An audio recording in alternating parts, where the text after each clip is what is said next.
Assalamualaikum warahmatullahi wabarakatuh. Salam Merdeka Belajar.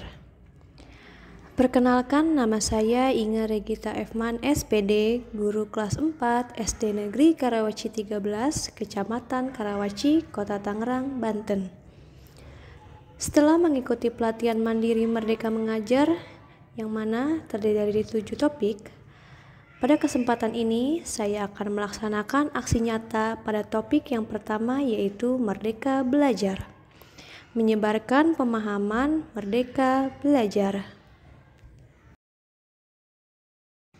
Setelah mempelajari topik tentang Merdeka Belajar, diharapkan kita dapat memahami gagasan dan prinsip pendidikan berdasarkan pemikiran Ki Hajar Dewantara. Pemahaman untuk memfasilitasi murid agar tumbuh sesuai dengan kodratnya, lalu penerapan pembelajaran yang memerdekakan murid. Bapak Ibu guru hebat, dalam topik Merdeka Belajar terdapat 5 modul, yaitu modul 1, mengenali dan memahami diri sebagai pendidik, modul 2, mendidik dan mengajar, modul 3, mendampingi murid dengan utuh dan menyeluruh. Modul 4, mendidik dan melatih kecerdasan budi pekerti. Dan yang kelima, pendidik yang mengantarkan keselamatan dan kebahagiaan. Bapak Ibu guru hebat, dalam modul pertama tentang mengenal dan memahami diri sebagai pendidik, yaitu 1. Memaknai dan menghayati diri sebagai manusia yang merdeka untuk terus belajar. Nah, sebelum memerdekakan murid, tentunya kita harus memerdekakan diri sendiri terlebih dahulu dengan cara merefleksikan apa yang telah kita lakukan. Kemudian yang kedua, menyelaraskan peran guru yang relevan dengan konteks murid dan zaman. Dan yang ketiga, bertutur kata lembut, mendengar pendapat, memotivasi untuk gemar dan senang belajar. Perlu kita ketahui bahwa sistem pengajaran zaman kolonial yang masih kita pakai sampai sekarang ini perlu kita rubah.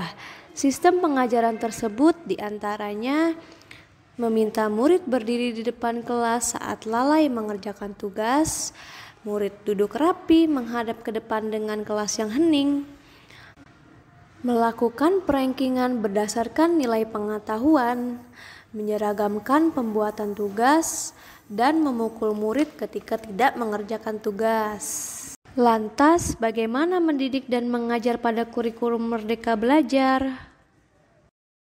Selanjutnya yaitu modul 2, mendampingi murid dengan utuh dan menyeluruh. Nah, dalam proses pendampingan terhadap murid, kita harus menyesuaikan dengan kodrat keadaan. Yang mana kodrat ini terbagi menjadi 2, yaitu kodrat alam dan kodrat zaman. Kodrat alam yang berhubungan dengan lingkungan di mana anak itu berada.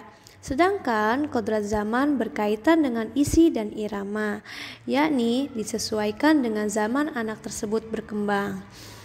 Dalam hal ini, tidak ada individu yang sama dan zaman selalu bergerak dinamis. Menurut Ki Hajar Dewantara, dalam langkah pembaharuan yang terpadu, hendaknya selalu diingat bahwa segala kepentingan anak-anak, baik mengenai hidup diri pribadinya maupun hidup kemasyarakatannya, jangan sampai meninggalkan kepentingan yang berhubungan dengan kodrat keadaan, baik alam maupun zaman. Dalam mendampingi murid, guru juga harus menerapkan asas trikon, yaitu kontinu, konvergen, dan konsentris. Asas trikon dianggap menjadi jawaban yang tepat untuk menuju pembelajaran yang berpihak pada murid. Kontinu artinya pengembangan yang dilakukan harus berkesinambungan, dilakukan secara terus-menerus dengan perencanaan yang baik. Suatu kondisi yang baik tidak mungkin dapat dicapai dalam sekali waktu seperti sebuah sulap. Tahap demi tahap pengembangan dilakukan dengan rencana yang matang. Dengan perencanaan tersebut, maka suatu tahap dilakukan oleh tahap berikutnya dengan melalui evaluasi dan perbaikan yang tepat. Konvergen artinya pengembangan yang dilakukan dapat mengambil dari berbagai sumber di luar, bahkan dari praktik pendidikan di luar negeri. Praktik-praktik tersebut dapat kita pelajari untuk nantinya disesuaikan dengan kebutuhan yang kita miliki sendiri. Saat ini teknologi informasi telah sedemikian canggih sehingga guru atau kepala sekolah dapat mempelajari berbagai kemajuan pendidikan dari mana saja dan kapan saja. Lalu, konsentris artinya pengembangan pendidikan yang dilakukan harus tetap berdasarkan kepribadian kita sendiri. Oleh karena itu, meskipun Ki Hajar menganjurkan kita untuk mempelajari kemajuan bangsa lain, namun tetap semua itu ditempatkan secara konsentris dengan karakter budaya kita sebagai pusatnya. Dalam implementasi kurikulum belajar, guru hendaknya mendidik dan melatih kecerdasan budi pekerti dengan cara melatih keberanian berpendapat, olah akal, mengasah perasaan dan perilaku, olah akal, memunculkan kehendak, olah karsa. Pendidikan dapat mempengaruhi bagian intelligible dan bagian biologis muridnya. Selanjutnya yaitu modul pendidikan yang mengantarkan keselamatan dan kebahagiaan. Yang pertama, pendidikan hanyalah sebagai tuntutan. Sudah bukan zamannya lagi guru mendikte murid, melainkan guru menjadi fasilitator atas kodrat alam dan zaman murid tersebut. Selanjutnya, setiap murid memiliki kodrat kekuatan atau potensi-potensi yang berbeda, yakni disesuaikan dengan kodrat alamnya dan kodrat zamannya. Selanjutnya menerapkan sistem among dan semboyan Ki Hajar Dewantara, yakni ing ngarsa sung tulada ing madya mangun karsa tutwuri handayani. Selanjutnya menerapkan pembelajaran proyek serta digitalisasi pembelajaran.